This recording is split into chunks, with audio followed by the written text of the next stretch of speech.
and welcome to Design and Business Conversations for Creatives. I'm Cheyney and today I'm chatting with you about packaging design and how to work with a packaging designer like myself. This video is going to be for you if you have a business and you're looking to engage the services of a graphic designer who might specifically label themselves as a packaging designer or not, but that's beside the point. In this video, I'm going to go through an overview of how to work with a graphic designer and just share some tips. I'll go through barcodes and the differences between the two most commonly used barcodes. Then I'll go through the information that needs to be on your packaging. Then we'll discuss dielines, mock-ups and proofs. And then lastly, I'll just share some things for you to consider if you're new to the packaging design process. So before you pitch your job to your designer, you are going to want to consider who your packaging is for. You're going to really want to understand who your ideal client is and who you are targeting your product to. If you're at the stage where you're working with a packaging designer, I'm going to assume that you've already gone through the process of developing a brand and an identity. If you haven't, stop watching this video and work on that before you get to the packaging. When you approach a graphic designer to work on your packaging project, it's good to supply them your logo in an EPS or AI or vector format and any accompanying brand guidelines or style guidelines. I've said it once and I'll say it 1,000 times, I am a Pinterest freak. It is really helpful for me when a client comes to me with a Pinterest board that's full of ideas because it gives me a really good idea of what style they like and perhaps what they're after in their packaging. You'll want to think about where your product is sold. Have a look at the shelves in the context where you envision your product sitting. Have a look at your competitors and analyze what they're doing well in your opinion and what they're not doing well in your opinion with selling their product. Brief the designer and then let them do their magic. Step number 2 is barcodes.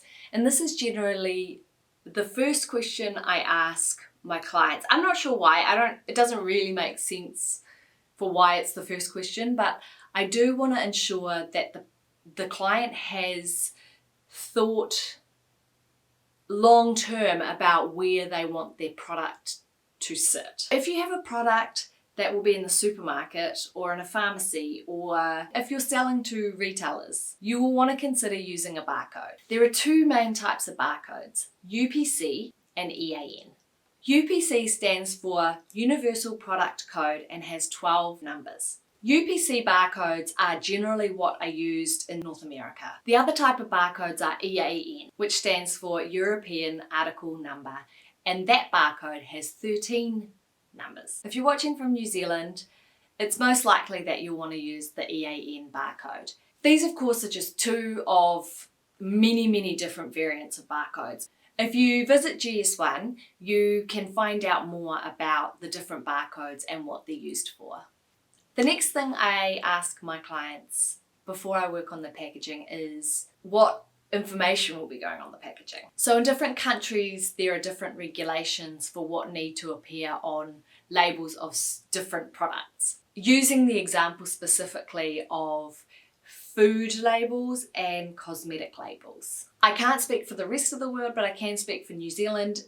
If you are creating a label or packaging for food, you must list the ingredients in order of the most to the least. Say you have a tomato sauce and tomatoes is the main ingredient in your sauce, that will appear first in the ingredients list. Another thing you must do with food packaging and cosmetic packaging is list the allergens. These will need to be in bold and separated out. If your packaging is, say, alcohol, you have certain obligations to meet in terms of how many standard drinks and do not drink if pregnant, and this will change from country to country. So if you aren't sure, make sure you find out what your label regulations are.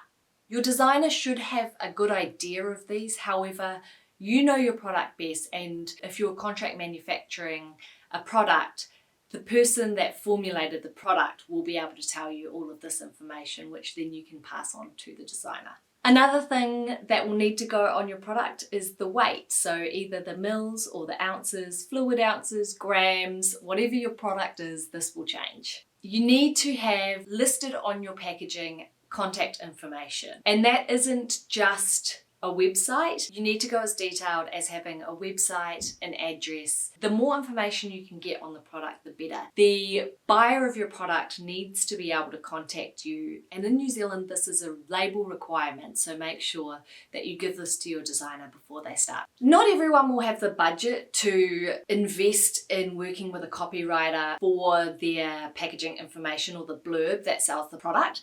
However, I highly recommend you do this if you can. Copywriters have a beautiful way with words and will help you sell your product. I always read the blurbs on packaging, on shampoos and conditioners, and it's so obvious when a company has not invested in a copywriter. There are people out there reading the backs of product labels. Think of a wine label. How many times have you been around someone and they turn over the label and read the notes and the characteristics and want to know the story of the product? So next I'm going to go into dielines, mock-ups and proofs. This is one of the areas that when I have clients come to me, clients will understand the least about it. So I just want to give a little bit of explanation around what a dieline actually is.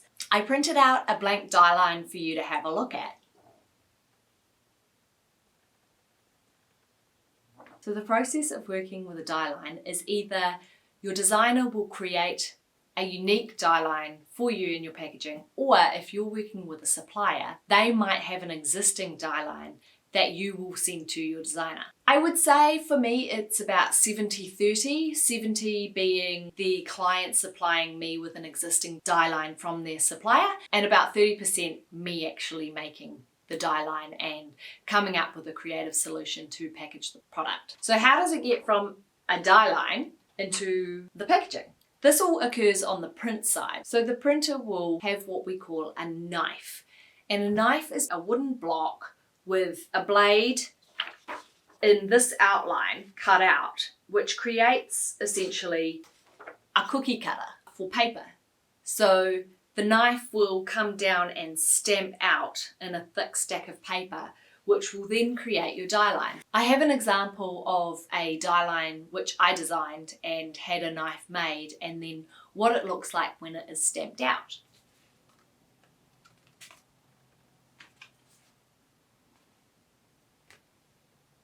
Kamilko was my first business baby, and this is soap packaging. So if we go back to the dieline, these red lines indicate where the packaging will be folded.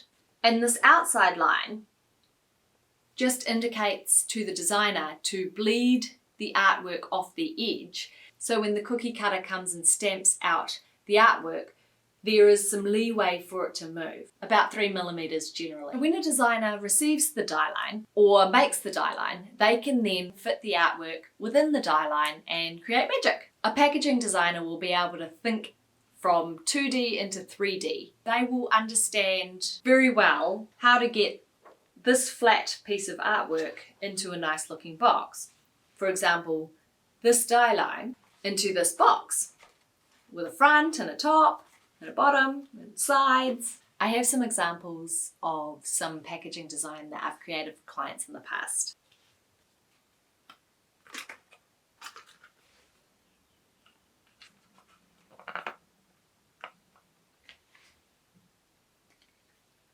This one here is a box for a serum. I don't know if you can see the texture on that.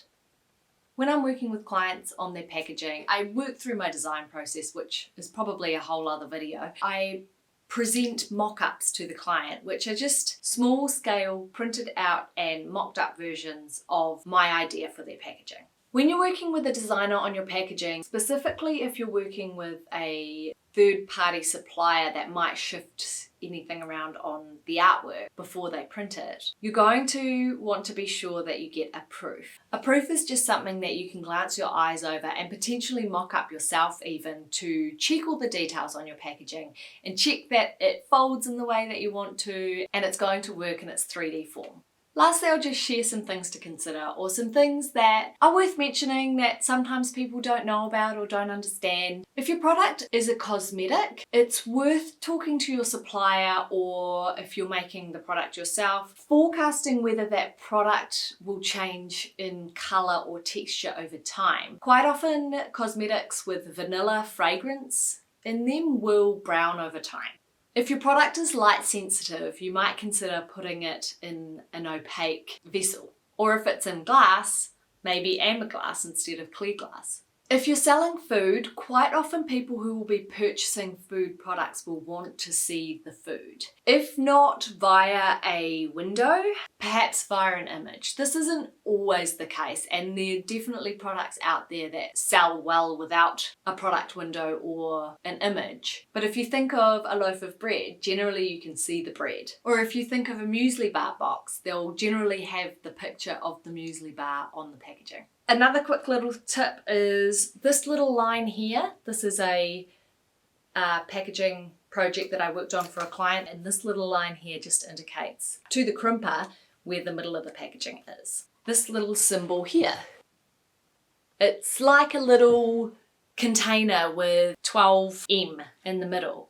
That is indicative of the shelf life. So if you're working with food, you're going to need to have a best before date or an expiry date or a batch number. For products, you're going to need to put on a shelf life, which can be given to you from your contract manufacturer or supplier. I hope this gives you enough information. Feel free to message me in the comments. If there's something you would like me to talk about, just let me know and I can make another video or answer your questions in the comments below. If you like this video, give it a thumbs up.